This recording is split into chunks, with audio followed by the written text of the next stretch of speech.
Nesses mais de 800 vídeos que temos aqui no canal Acidez Feminina, a gente já falou e muito sobre como e o quanto o machismo prejudica as mulheres. Hoje eu tô aqui para te contar 5 das muitas situações em que o machismo prejudica e muito os homens. Antes de eu começar a dar a letra aqui, não se esqueça de deixar o like nesse vídeo, que eu tenho certeza que você vai se identificar e se reconhecer muito e vai acabar percebendo que tem algumas situações que às vezes você não tinha pensado ainda, mas que é um problema para os caras e vem de toda a coisa do machismo estruturado. Já aproveita para se inscrever também, porque eu tô percebendo que vocês estão gostando muito dos vídeos que estão entrando aqui atualmente, então se inscreve para você não perder nenhum, combinado? Beleza. O primeiro fator é o mais abordado pelas pessoas que já se colocam à disposição para comentar sobre esse tipo de assunto, que é a dificuldade que os homens têm em demonstrar suas emoções. Está enraizado na nossa criação, desde um simples comentário, parece simples, né, gente? Mas não necessariamente. Lá durante a infância, onde a pessoa fala, homem não chora, até a zoação dos amigos quando percebem que um cara tá um tanto quanto entristecido, falando, vira homem. E muita gente fala essa coisa de vira homem, às vezes na intenção de zoar, mas muito também porque não consegue lidar com aquilo que está sendo exposto, com um cara demonstrando sentimento.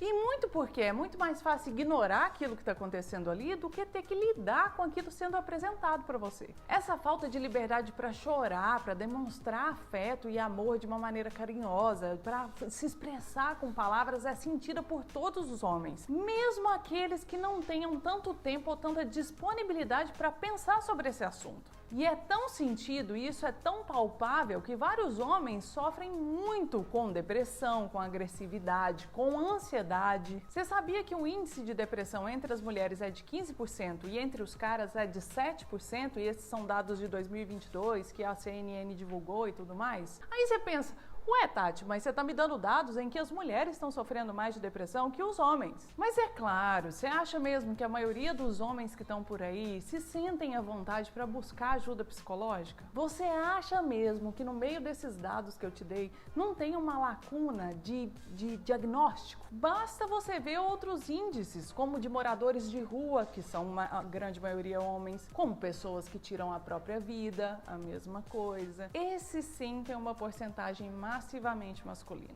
E não é só aí que o autocuidado é uma questão importante para os homens. Quem é que não conhece um homem que tem um problema de autoestima, que gostaria de, sei lá, ficar diferente, mudar alguma coisa no seu próprio corpo, mas que tem uma dificuldade danada de procurar tratamento, de fazer exames, de entender que existem recursos disponíveis para que ele modifique as coisas que não agradam ele? E uma pergunta que eu me faço bastante e passo para vocês aqui agora é: você já reparou a quantidade de clínicas de estética que tem direcionada a tratar questões femininas? E quando a gente pensa sobre questões masculinas, hein? Tenta lembrar alguma aí que é direcionada para os homens. Talvez a Manual até tenha vindo na sua cabeça, você já deve ter ouvido falar deles. Eles não são os únicos no mercado, mas são com certeza os que têm o maior número de tratamentos direcionados aos homens e os que têm o maior número de relatos de homens que já foram atendidos por esses tratamentos. E um dos tratamentos que eles oferecem para essas questões é um dos que mais afetam a autoestima dos homens, que é o tratamento para queda de cabelo. E eu consigo imaginar, visualizar quase, você assistindo esse vídeo aí, você homem, e balançando a cabeça que sim, quando eu digo que a queda de cabelo e a calvície é uma das grandes questões que afetam a autoestima masculina, não é mesmo? Hoje em dia existem vários tratamentos que conseguem remediar esse tipo de problema da calvície, da queda do cabelo. Mas tem alguns homens que não se sentem à vontade nem para ir atrás desses tratamentos e ter que ficar lá sentado na recepção de um médico esperando ou até mesmo relatar seu problema para uma outra pessoa. E isso, gente, vem daquela coisa que está entranhada na nossa sociedade,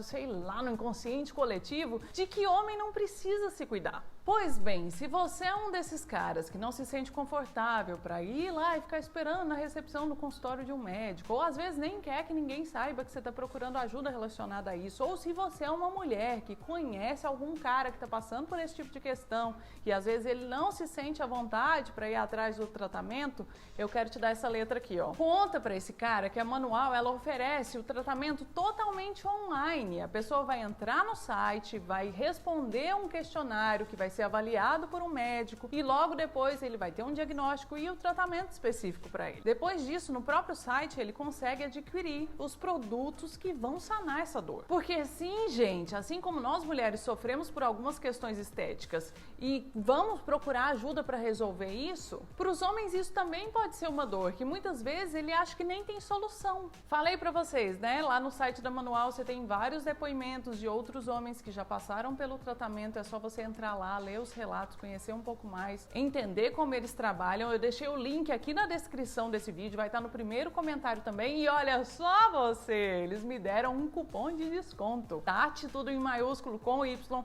40% de desconto para você fazer o primeiro tratamento. Então assim, olha, 40%, meu amigo, com todas essas informações, você só não vai clicar nesse link agora se você for, sei lá, bobo. Ah, o desconto é por tempo limitado, viu? Talvez você esteja vendo esse vídeo aqui, sei lá, daqui a um tempo. Tenta usar o desconto lá, às vezes eu consegui conversar com o pessoal da Manual, mas eu não arriscaria. Então já clica, usa o cupom para você não ficar sem. E olha como é bizarro isso em várias camadas. Nós que somos mulheres, conseguimos falar sobre isso abertamente. A gente fala sobre essas questões estéticas com amigas, com as médicas, com, sei lá, até desconhecido. Às vezes a gente tá falando, ai meu Deus, tô sentindo esse problema aqui. E os caras não têm liberdade e nem espaço para falar sobre as questões deles. Não tem coragem nem de falar sobre o assunto e quando entendem que isso é um problema, às vezes eles nem se sentem à vontade suficiente para procurar ajuda. Paternidade, sim, polêmico, eu sei. Mas não aproveitar toda a experiência da paternidade também é uma das coisas que o machismo incrusta nos caras e também nos filhos. E vai muito além da coisa toda de ter que trabalhar e suprir as necessidades financeiras ou, sei lá, materiais da criança. O que muitas vezes pode ser visto assim como um ganho, né, no final das contas, porque o cara acaba tendo mais oportunidades na carreira e mais chances de crescer enquanto um profissional, exatamente porque ele se tornou pai. Sabe aquela coisa de, ele é um pai de família, a gente precisa dar mais oportunidade para ele. Vamos dar um aumento para ele ou vamos dar, sei lá, subir ele de cargo, porque agora ele é um pai de família, então a gente precisa, né, contribuir. Vocês sabem que existe isso, não sabem? Mas isso também pode ser entendido enquanto um grande fardo para o cara que vai passar cada vez mais a se atolar no trabalho e não necessariamente aproveitar os momentos que ele poderia ter com a família. Sabe? Aproveitar essa função de pai que ele tem, que é única e é momentânea, que daqui, sei lá, 25 anos a gente espera, a criança, no caso, o filho, vai poder ganhar o mundo. E longe de mim romantizar a paternidade, vocês me conhecem, vocês sabem que eu não sou essa pessoa, não tem nada a ver com isso. Assim como a maternidade é um trabalho constante e muito extenuante, meu Deus do céu, tem dia que é foda, eu sei, rindo de nervoso. Mas é também uma experiência de assistir o ser humano que você pôs no mundo, ou que você adotou, que seja, crescer, se desenvolver, repassar os conhecimentos que você acumulou durante a sua vida, ter experiências únicas num relacionamento que é único, é individual com cada filho e único ainda assim. Estabelecer essa conexão que você não vai conseguir estabelecer com nenhum outro tipo de pessoa. E só dá para fazer isso tudo assumindo essa função trabalhosa que é ser pai. E essa coisa toda do pai que sai para comprar cigarro e nunca mais volta, sabe? Ela também pode ser um peso. Nem chega a ser a maioria, mas eu tenho certeza que você conhece algum caso de um homem que saiu para comprar um cigarro e aí depois, dezenas de anos depois, resolveu voltar como se nada tivesse acontecido, tentando e às vezes até forçando uma conexão com o filho ou com a filha que ele não conseguiu construir ao longo dos anos e agora ele quer retomar, acreditando que a conexão ali ia surgir como um passe de mágicas. E não dá, né, gente? Não é assim que funciona. Ninguém se conecta com ninguém de uma hora para outra nesse nível de profundidade, ainda mais quando a gente tá falando de uma relação paternal. Não dá, não funciona, velho. Simplesmente não funciona. Quando um cara, ele escolhe não participar, ele perde. Quando eu falo para vocês que é uma escolha, é sim uma escolha, porque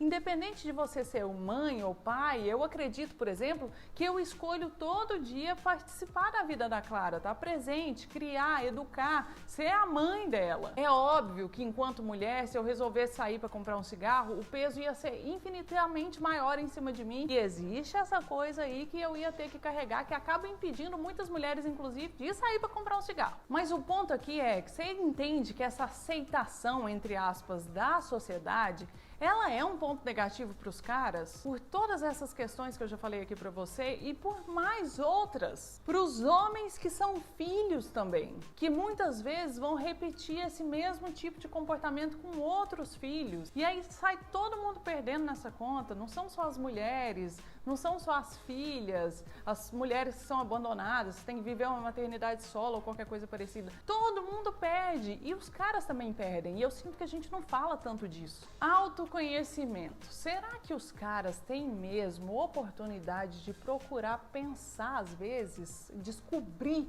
quem ele realmente é, o que ele realmente quer para a vida dele? Ou será que na maior parte das vezes eles só se sentem extremamente pressionados e cedem à pressão de ser aquilo que está sendo esperado deles pelos padrões de masculinos, de macho e etc. Por exemplo, em relação às mulheres, a gente fala muito sobre padrões de beleza, sobre as demandas sociais em cima da mulher e a coisa toda comportamental, sabe? Mas e para os caras? O que tem de cara se forçando a fazer esse papel de másculo, provedor, forte, viril, que aguenta tudo, manda pro pai, sabe? Incansável, que vai contra tudo, simplesmente porque isso é o esperado dele, sendo que às vezes ele até gostaria de ser um cara mais sensível, mais tranquilo, mais, sei lá, acolhedor. E aí fica a pergunta, será que você, homem que está assistindo, você é esse tipo de cara que está cedendo à pressão? Será que você simplesmente já parou para pensar nisso? Se o jeito que você está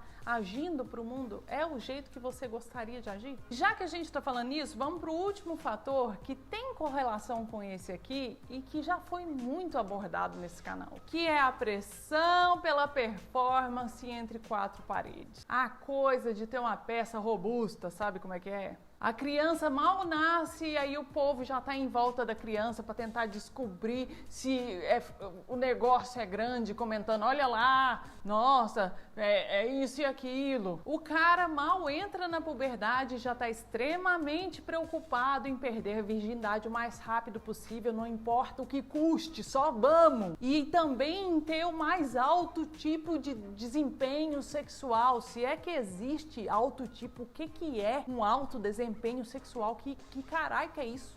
É o tempo inteiro uma cobrança e uma preocupação de quantas vezes fez, quanto tempo durou, se a coisa ficou ereta pra cima, se é vigorante, se é avantajado, se não é, quantas pegou, quantas aguentou, se a coisa se manteve pra cima o tempo inteiro. Como se isso definisse quem ele é enquanto indivíduo no mundo. É assim ou será que você acha que eu tô viajando? E aí, me conta aí, qual desses 5 fatores foi o que te deixou mais grilado? Grilado é uma palavra muito anos 90 na região de Minas Gerais, aqui meu grande país, Minas Gerais. Mas qual desses 5 fatores foi o que você às vezes não tinha se atentado ainda? Ou é o que mais causa questões pra você? É o que você reconhece enquanto mais preocupante ou mais complicado? Deixa nos comentários, vamos fazer desse lugar aqui um lugar seguro para os caras se sentirem à vontade para tratar sobre esses assuntos. É isso que a gente tem feito aqui nesses últimos anos, 13 anos no caso, e é isso que a gente tem de melhor para entregar. Então participa dessa conversa aqui, vamos fazer essa troca, que eu acho que a gente só ganha fazendo isso. Até porque, né, gente, essa coisa de ficar tentando enfiar coisas goela abaixo aí, de